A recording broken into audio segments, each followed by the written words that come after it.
ঢাকা বিশ্ববিদ্যালয় ক্যাম্পাসে একটি মবক্রেসির চর্চা হওয়া শুরু করলো। নিরাপত্তা বলয় কিন্তু ভেঙে গেছে, সাম্য হত্যাকাণ্ডের শিকার হলো। সেখানে কোথায় না তারা দুঃখ প্রকাশ করবে, ব্যথিত হবে, তা না বলে তারা আলাদা ন্যারেটিভ। এখন পর্যন্ত সাম্যের খুনিদেরকে গ্রেপ্তার কিংবা আইনের আওতায় আনতে এই বর্তমান প্রশাসন ব্যর্থ। এই অথর্ব বিশ্ববিদ্যালয়ের ভিসি তাদের নৈতিক ভিত্তি হারিয়েছে। তারা তাদের পদে আর বহাল থাকার নৈতিক ভিত্তি রাখে না। তাদেরও আমরা অতি দ্রুত সসম্মানে তাদের পদ থেকে সরে দেওয়ার জন্য আহ্বান জানাচ্ছি। 5 আগস্ট পরবর্তী সময়ের কিছুদিনের মধ্যেই আমরা আশাহত হলাম যখন দেখলাম ফজলুল হক মুসলিম হলে একজন মানসিক ভারসাম্যহীন লোককে পিটিয়ে হত্যা করা হয়েছে। তখন আমরা একটু আশাহত হলাম, কেননা এই প্রশাসনের অধীনে 5 আগস্ট পরবর্তী সময়ে ছাত্র জনতার মধ্যে যে ঐক্য, সেই ঐক্য ফাটল ধরল কী জন্য? ঢাকা বিশ্ববিদ্যালয় ক্যাম্পাসে একটি মবক্রেসির চর্চা হওয়া শুরু করলো। মবকে কেন্দ্র করে বিভিন্ন নামে বেনামে সংগঠন সকাল বিকাল বিভিন্ন দাবিতে, বিভিন্ন দাবি, কিসের দাবি আমরা নিজেরাও জানি না, দাবিতে যখন ক্যাম্পাসে সকাল বিকাল রাত মধ্যরাত গভীর রাত স্লোগান দেওয়া শুরু করলো। যে শহীদ উদ্যানে এখানে একটি নারী ধর্ষণের মতো ঘটনা ঘটেছে এবং শহীদ মিনারের অপোজিটে যে গণিত ভবন, সেই গণিত ভবনে একটি ঝুলন্ত লাশ পাওয়া গেছে। এবং 5 আগস্ট পরবর্তী সময়ে আমাদের দেখলেন যে মেট্রো রেলের পিলারে, যে রাজু ভাস্কর সংলগ্ন মেট্রো রেলের পিলারে যে ফেসিস্ট হাসিনা ওয়াজেদের একটি গ্রাফিতি ছিল, সেই গ্রাফিতিতে কিন্তু ফেসিবাদের দোসররা সে মুছে দিয়ে গেছে। এবং একই সাথে আনন্দ শোভাযাত্রাকে কেন্দ্র করে পয়লা বৈশাখের যে ফেসিস্ট হাসিনা ওয়াজেদের একটি যে মোটিভ তৈরি করা হয়েছিল, সেই মোটিভেও কিন্তু দুষ্কৃতিকারীরা, ফেসিবাদের দোসররা আগুন দিতে সক্ষম হয়েছে। এই যে সামগ্রিক যে বিষয়গুলো, এই বিষয়গুলো কিন্তু সামগ্রিকভাবে ঢাকা বিশ্ববিদ্যালয় ক্যাম্পাসে যে নিরাপদ ব্যবস্থা বজায় থাকার কথা ছিল, সেই নিরাপত্তা বলয় কিন্তু ভেঙে গেছে।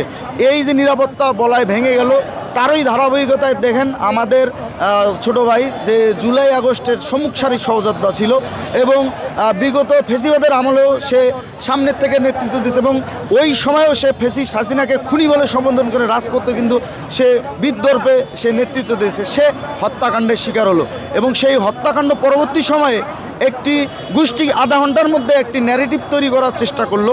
যে আধা ঘন্টা পর যে ন্যারেটিভটি হলো যে রাত 12টার সময় শরৎ উদ্যানে কি, তারপর একটি মোটিভ আসলো যে উদ্যান ক্যাম্পাসের বাইরে। এই যে গোষ্ঠীটি, এটি কোথায় আমরা সবসময় দেখে আসছি বাংলাদেশের প্রেক্ষাপটে, শুধু ঢাকা বিশ্ববিদ্যালয় ক্যাম্পাস না, বাংলাদেশের অপর যে ক্যাম্পাসগুলো আছে, স্কুল প্রতিষ্ঠান, শিক্ষা প্রতিষ্ঠানগুলো আছে, সেই শিক্ষা প্রতিষ্ঠানের কোনো একজন শিক্ষার্থী আহত হলে দেখবেন যে ওই প্রতিষ্ঠানের সবাই কিন্তু ওই তার আহত বা একটা বিচারের দাবি, ন্যায়সঙ্গত বিচারের দাবি জানাতো। কিন্তু এই যে ঢাকা বিশ্ববিদ্যালয়ের এই প্রশাসনের অধীনে এই যে আস্তে আস্তে মবগুলো যে উস্কায় এই পর্যায়ে এসেছে যে সাম্য জুলাই আগস্টের একজন সম্মুখসারী সহযোদ্ধা সে টানা 7মবারের মতো বেস্ট টিস্যু পেপার ব্র্যান্ড হিসেবে স্বীকৃতি পেয়েছে বসুন্ধরা টিস্যু। সাম্য হত্যাকাণ্ডের শিকার হলো, সেখানে কোথায় না তারা দুঃখ প্রকাশ করবে, ব্যথিত হবে, তা না বলে তারা আলাদা ন্যারেটিভ দিচ্ছে। এবং এই প্রশাসন, বিশেষ করে ভিসি প্রক্টর, সেই ন্যারেটিভ যে নেগেটিভ ন্যারেটিভ তৈরি করার চেষ্টা তাদেরকে মদত দিচ্ছে। এজন্যই এখন পর্যন্ত সাম্য হত্যার প্রকৃত যারা হত্যাকারী তাদেরকে আইনের আওতায় আনা সম্ভব হয়নি। এখানে বিশ্ববিদ্যালয় প্রশাসনের যেমন গাফিলতি হয়েছে, একই সাথে বর্তমান যে একটি অন্তর্বর্তীকালীন সরকার আছে, ডক্টর মোহাম্মদ ইউনূসের নেতৃত্বে যে সরকার, সেই সরকার 9 মাস হয়ে গেল ছাত্র জনতার ঐক্য হয়ে যে একটি ফেসিবাদেরকে বিদায় করতে পেরেছে, সেই পর্যায়ের থেকেও কিন্তু আইন শৃঙ্খলা পরিস্থিতির উন্নয়ন ঘটাতে পারেনি। এই যে সামগ্রিক পরিস্থিতি, এর জন্য এখন পর্যন্ত সাম্য হত্যার প্রকৃত অপরাধীদের এখনও ধরা সম্ভব হয়নি। আমরা বাংলাদেশ জাতীয়তাবাদী ছাত্রদল এই জন্য বাধ্য হয়েছি আজকের এই অবস্থান কর্মসূচি দিতে। এই অথর্ব বিশ্ববিদ্যালয়ের ভিসি তাদের নৈতিক ভিত্তি হারিয়েছে। তারা তাদের পদে আর বহাল থাকার নৈতিক ভিত্তি রাখে না। তাদেরও আমরা অতি দ্রুত সসম্মানে তাদের পদ থেকে সরে দেওয়ার জন্য আহ্বান জানাচ্ছি।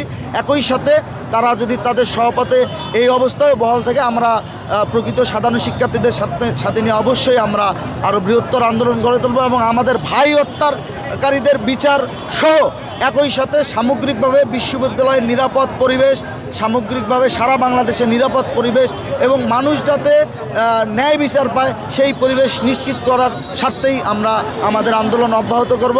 সাম্যকে বিগত 9 দিন আগে এই ঢাকা বিশ্ববিদ্যালয় প্রাঙ্গণে নৃশংসভাবে হত্যাকাণ্ডের পরেও এখন পর্যন্ত সাম্যের খুনিদেরকে গ্রেপ্তার কিংবা আইনের আওতায় আনতে এই বর্তমান প্রশাসন ব্যর্থ এবং এখন পর্যন্ত তারা কোনো সদুত্তর দিতে পারেনি।